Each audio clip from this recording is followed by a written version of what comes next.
Everyone. ఈరోజు India versus Afghanistan మ్యాచ్లో India toss గెలిచి బ్యాటింగ్కి చూస్ చేసుకుంది. న్యూయార్క్లో ఫస్ట్ సెకండ్ బ్యాటింగ్కి ఎక్కువ ఛాన్స్ ఉన్నా కానీ ఎందుకు ఇండియా ఫస్ట్ బ్యాటింగ్కి చూస్ చేసుకుందో నేను చెప్తాను. Afghanistan first match యుగాండాతోటి.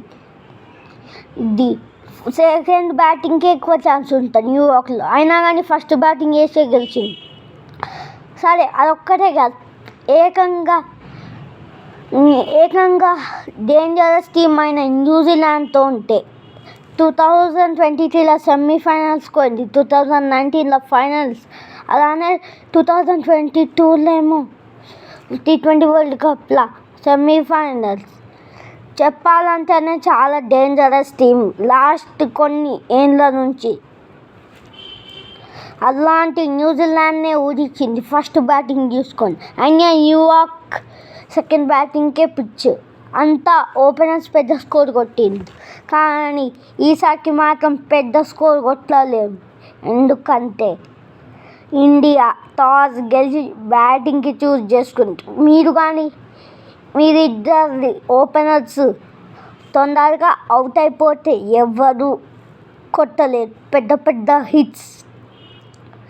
పక్కా ఇండియా అయితే 155, 160 ఇలాంటి స్కోర్ చేయాలి అనుకుంటున్నా. మీరేమనుకుంటున్నారో కామెంట్ చేయండి ప్లీజ్. నేనైతే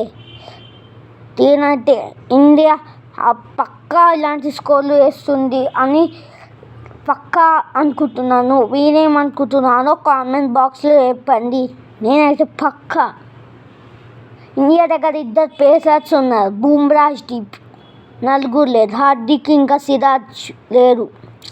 ఇండియా దగ్గర 3 స్పిన్నర్స్ ఉన్నారు, జడేజా, అక్షర్ పటేల్ అండ్ కుల్దీప్ యాదవ్.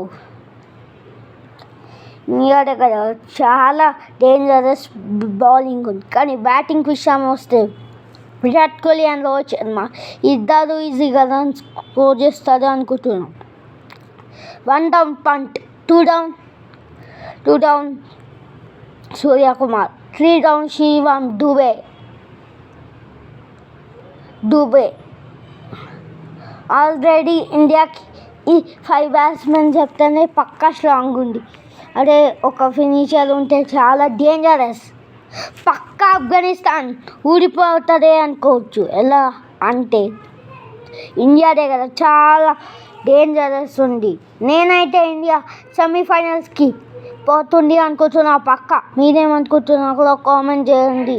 జై హింద్ ఇండియా.